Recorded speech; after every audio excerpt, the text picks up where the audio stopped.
Hey everybody, I'm William. I'm Keena. And we are the Nerdy Weds. And today we are discussing the backing of Kickstarted board games. So we're going to start a new segment, starting with today, where we talk about games on Kickstarter and let you know the game, what comes with it, all that good stuff, and then let you know if we're going to back it or not. So I really want to say, even if we don't back a game, it's not meant to discourage you from backing it. It's just to give you details on the game, and whether we back it or not, it's not an endorsement for or against the game. Yeah, we're not sponsored by the manufacturer of any game that we've covered so far. And if we are, that will be in text and stated at the beginning of a video. If we've received a product from a game company, we have not. You will know that we received the game for free, for review, what have you. You know, transparency is key. Okay, so since we're just starting this segment, haven't done it before, let's talk briefly about what would make you want to kickstart a game. Okay. Well, mainly two things. The cool factor is a big part of Kickstarter. A lot of games come out with stuff you're not going to get in the retail version of the game. Just bottom line, they're gonna throw a bunch of really cool expanded content, miniatures, special dice, all kinds of really cool things that the people on Kickstarter are going to get to help fund the game, to entice the people to fund the game, and as a benefit for taking on that bit of uncertainty, because Kickstarter tells you every time you do a backing, they warn you, this is not a store. You are not buying the product. You are funding that product's potential publication, development, what have you. So your expectation is you're going to get the product at the end of it, but that's not always the case. Sometimes the project just fails, and that's a risk that you take as a investor. You get your money back if it fails? Most of the time, no. Oh, wow. No.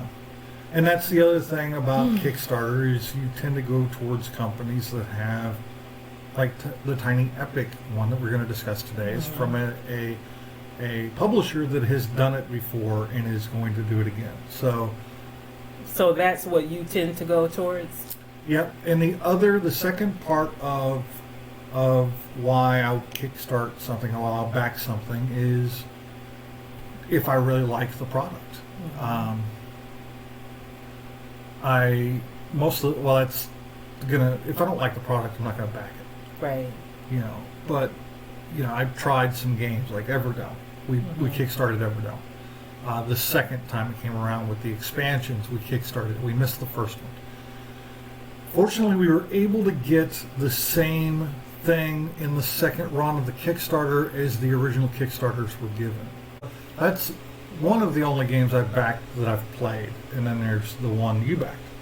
I backed Escape from Tall Oaks, which is the second game or sequel to Mixtape Massacre, which we own and I love. So I already knew that I loved their product and I wanted to get in on the second one. And I don't really even remember what all of the exclusives were because I supported it because I liked the original game so much.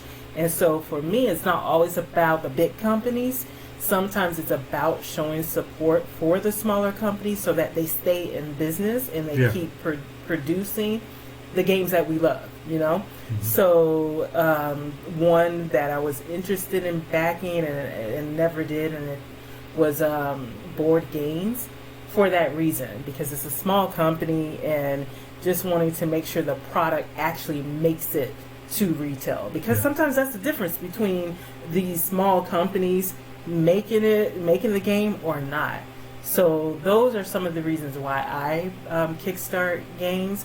But no matter what I kickstart, all of the games that are Kickstarter has to at least be fun or look like they're going to be fun to play, and that they're going to have a lot of replayability. Because if I'm not going to put it on the table, if I'm not going to be able to convince other people to play it and come back and play it again, then really what's the point? Now, there is another game that we have kickstarted. Well, I've kickstarted. That we're waiting on? That we've been waiting for, 2 years? Yeah. It's been almost 2 years. That's Blood on the Clock Tower. It is a very intriguing social deduction game in the vein of Werewolf, but with a lot more going on. That game's been in production hell for the better part of 2 years. They are still updating it. I still have hope that game is going to be in my hands this year.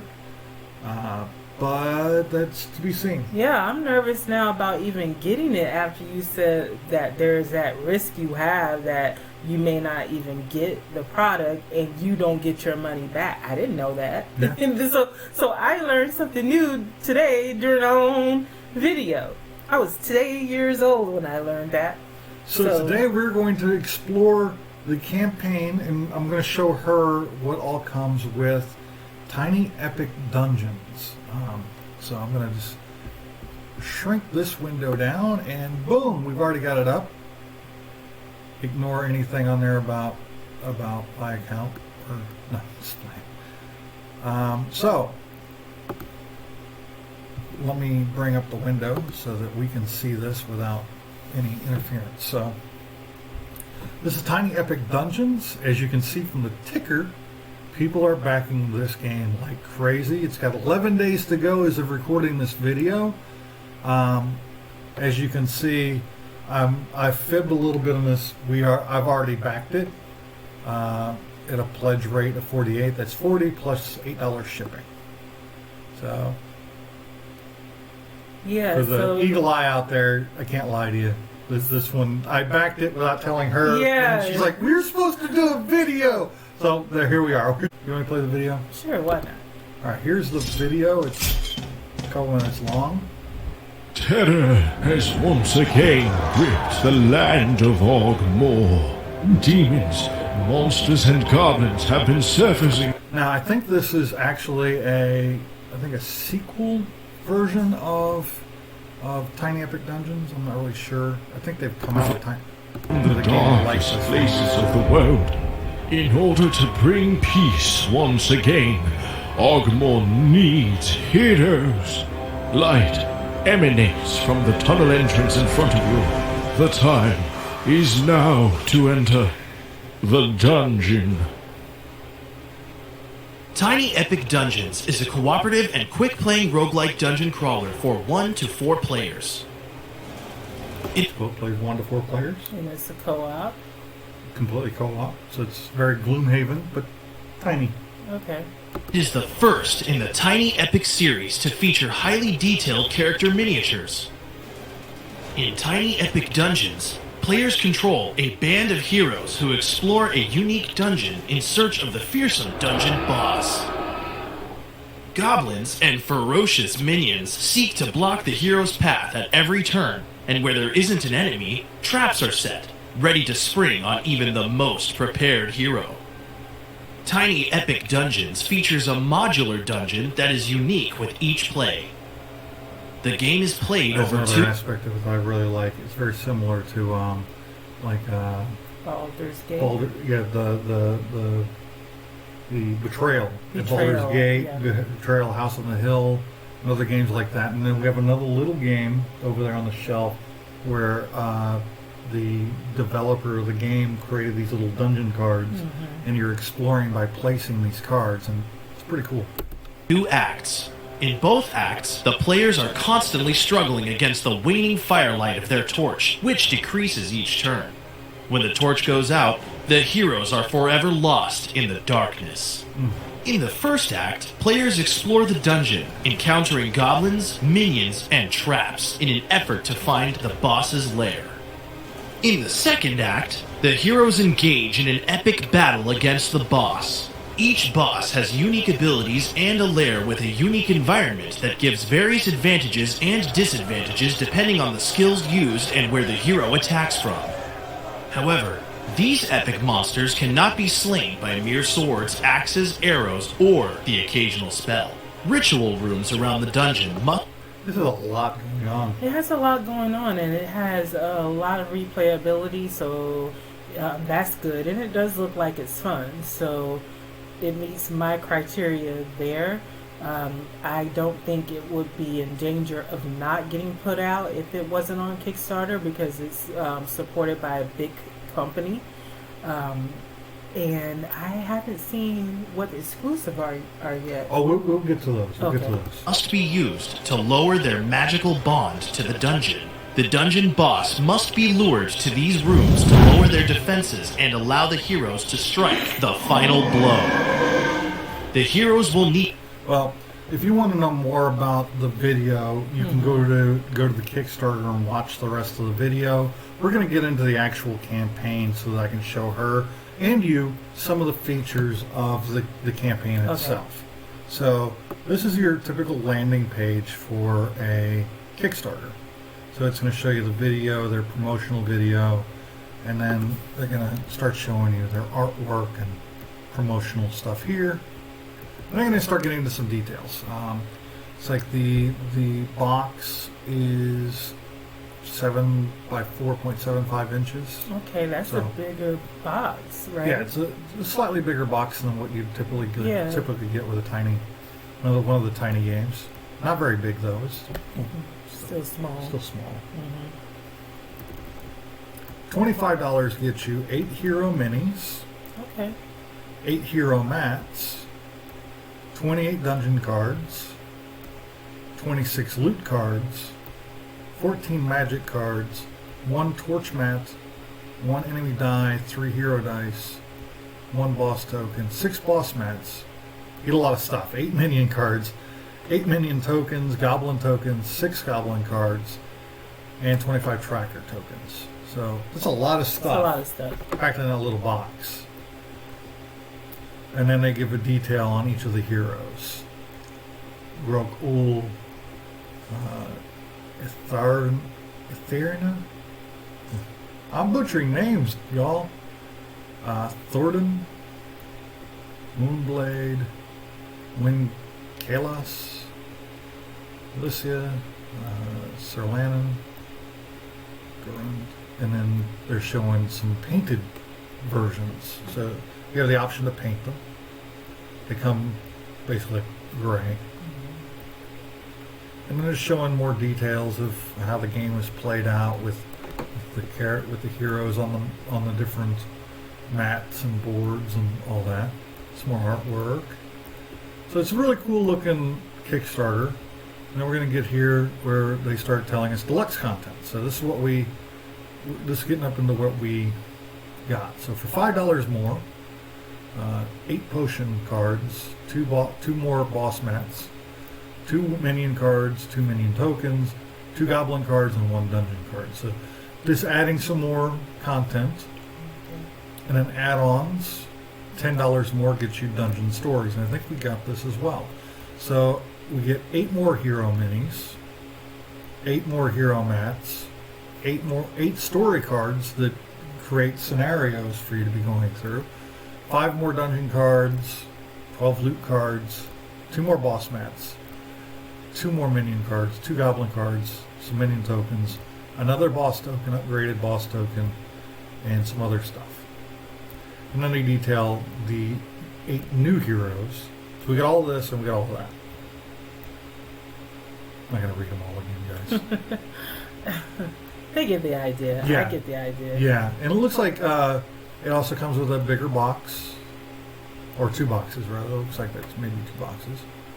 And then they have some how to play videos, and then here's stretch goals. Stretch goals is where you get into the stuff that the Kickstarters give you for reaching certain pledge goals.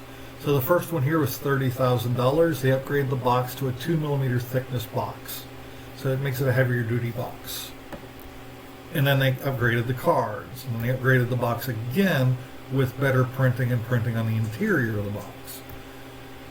They've upgraded the tokens from cardboard to wood, and then they've upgraded some more pieces to wood.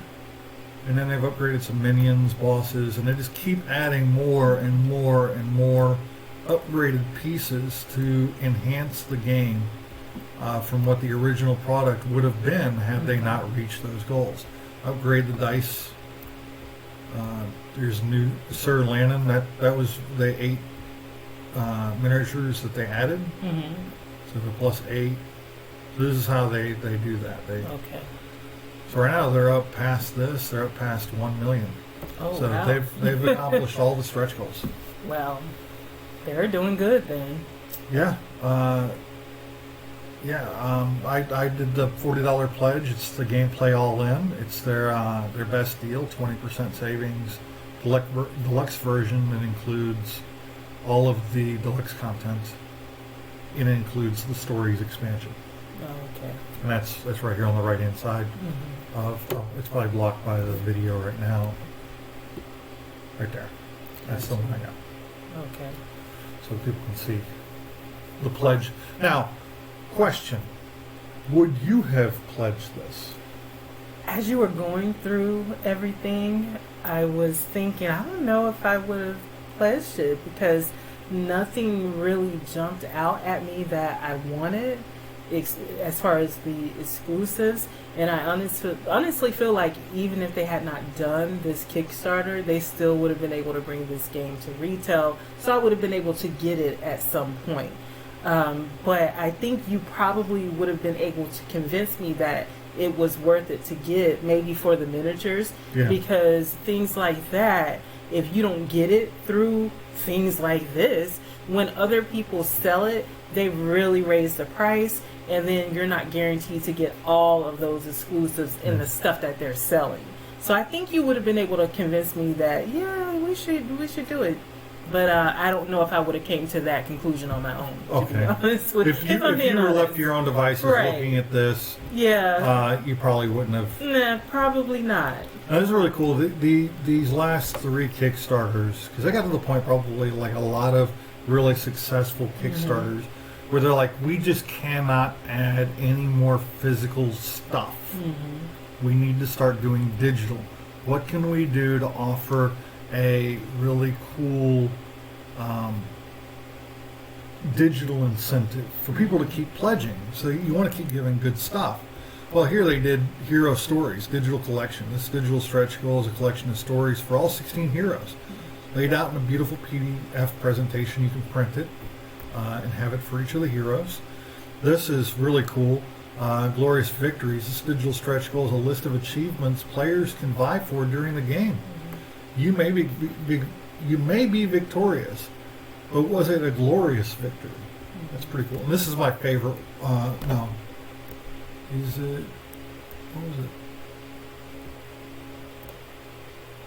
Oh no, yeah. This one, digital card guide, is a comprehensive guide that goes into detail about every card in the game, including the potions and perils and stories expansion. So it just, the more stuff you can have that tells you about the game, the better, and that's pretty cool. Okay. Well, you sound really excited that you got it and you're going to get everything, so that's cool. And I think we'll just have to come and do a follow-up whenever we do get the game. Yeah, it looks like its estimated delivery is going to be December 2021. Oh, Merry Christmas to us. Yeah, it'll be another Christmas holiday delivery, hopefully. Hopefully. But like I said, this company has been pretty stellar when it comes to delivering their products. So whether or not you back this product is completely up to you. Again, we have nothing to do with Tiny Epic Galaxies or Dungeons or anything else involved in this Kickstarter. Yeah, and we're going to do other highlights of Kickstarter games, and we may or may not back it. It might be a matter of, oh man, we've been doing a Kickstarter twice a month or once a month, and we can't afford to back every single game. So it's neither an endorsement for or against the game. It's just, showing it to you, having a conversation about it, and then, letting you know if we're able to do it or not, or if we want to or not. So let us know in the comments based on what you saw today and what William talked about, would you back this game, or are you going to back it? Have you already backed it? Let us know, let us and know also yours. let us know any Kickstarters that come up that you're interested in that you would like to see our opinion of. We'd love to, give you our opinion. That's I am very good about giving my opinion. Whether you want it or not. That's right. All right. Well, that's all I have for today. Do you have anything else? Nope. All right. Well, I'm William. I'm Keena. We are the Nerdy Weds. And stay nerdy.